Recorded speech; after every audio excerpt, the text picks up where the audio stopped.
Pares mami, pares mami, ang pakilat ibig ng sugaw ng pares mami. Pagkatapos sa eskwelahan, pares mami. Birthday boy!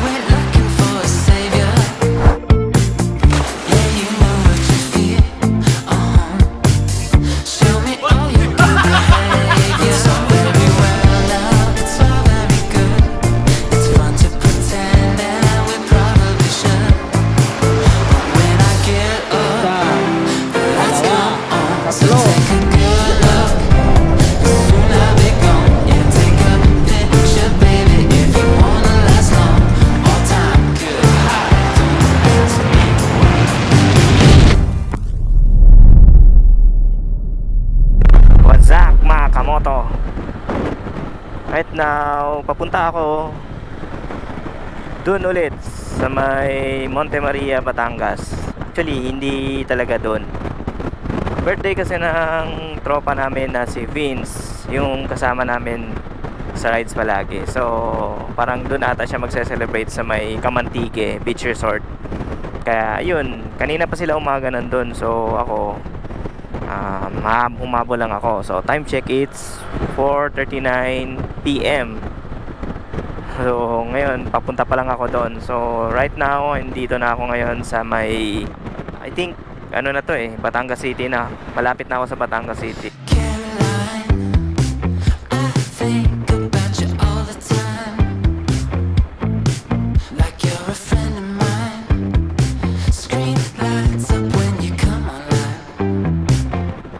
Medyo padilim na, mukhang mali ata na umalis ako ng 4 PM.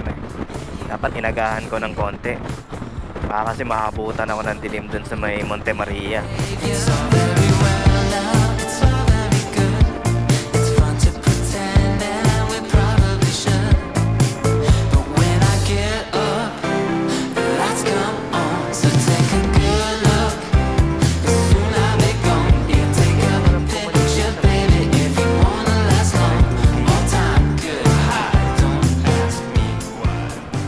Grabe traffic dito.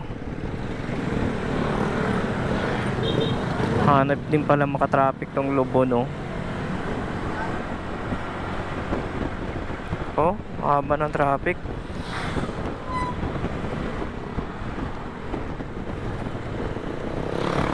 Grabe.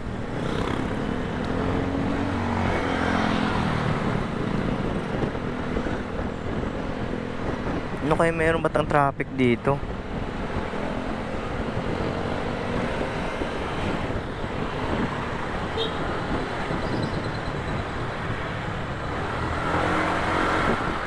Ayan na, traffic na naman.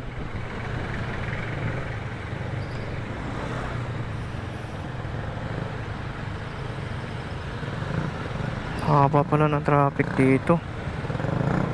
Palabiro yung traffic dito.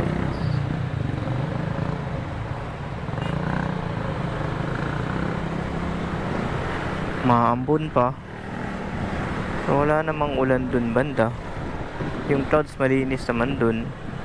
Dito sa part lang na to.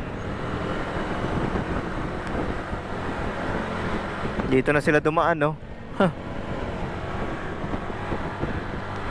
Kasi pag dito sila pumila, nako, haba, oh.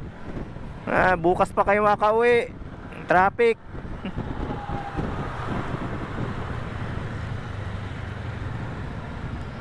Walang galawan to, oh. Ito yung traffic na walang galawan.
bukas na yun sila.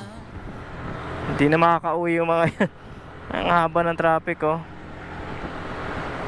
Oh shit, muulan pa.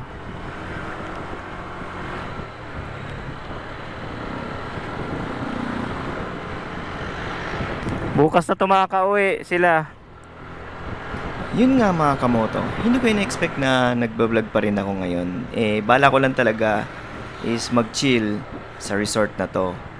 And birthday ride to ni Vinz, sa isa sa mga tropa namin. And hindi nila in-expect na mapapa-overnight sila dahil medyo malayo nga sa place nila and medyo nakakapagod din pag bumalik pa sila. Kaya nag-decide sila na mag-overnight. And since hindi ako nakasama sa kanila kanina dahil sobrang daming projects na tinatapos ko. And ayun, medyo nakaluwag ng konti, sinabi ko na hahabol ako. And hindi rin ako nagdala ng maraming masyadong gears dahil gusto ko nga lang talaga mag-chill. And inabot na ako ng dilim nung nakarating ako sa location. At medyo nagiinuman na sila. Oh, sige po. Bili na tayo. Sige, apat yan, depende dalawa lang lalagyan dahil wala na kami. Teka. Mag-video sa cellphone ko. May coke dito, pre, ah. Kami lagay doon, oh. Nakita mo? Hindi ako nagkakapag-ganyan. Kung alam ko nag-overnight tayo, wala magdala ko yung ganyan. Kung alam ko mag-overnight tayo, dami tayo. Coke. The best. Ako, last minute tayo nag-desisyon na mag-overnight. Happy birthday to you! Happy birthday to you! 42! Happy birthday! Happy birthday! Happy birthday to you! 42! Blow. Ay, salamat, ah. Ano yung content mo? Bakit maganda daw Bakit? ang NMAX kaysa Aerox? Ito, may content. Ito lang masasabi ko. Ito, ano. May content ako. Bakit hindi ako nag-withdraw kanina? Kasi ang layo talaga. Hindi, tamad ka lang mag-withdraw. Kala mo dito, may credit card Hindi, payment. ang alam ko kasi talaga hindi to overnight. Kaya 500 yung budget natin, hindi overnight. Overnight. Hindi, pinilit mong overnight. Tapos ako, nagpaalam pa ako sa anak ko. Kaya 500 lang talaga ang budget ko, mga karay. Shoutout sa asawa ko, napakabait mo. Sabi ko lang, saglit lang magpaalam to. mag-overnight. Mami, mag-overnight. Okay. Okay.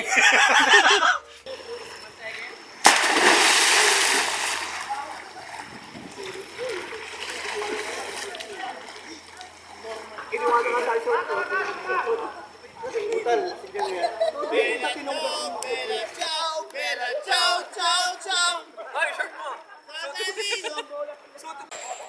Wala mo rin!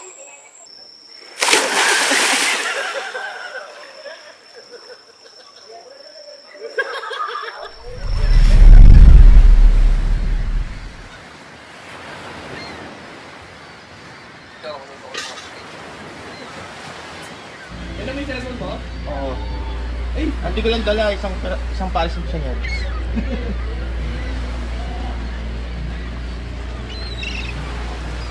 Ako yan, pati nag-squatter. Cool ba, pre? Oo, pre. Diyan lang yung sanyals.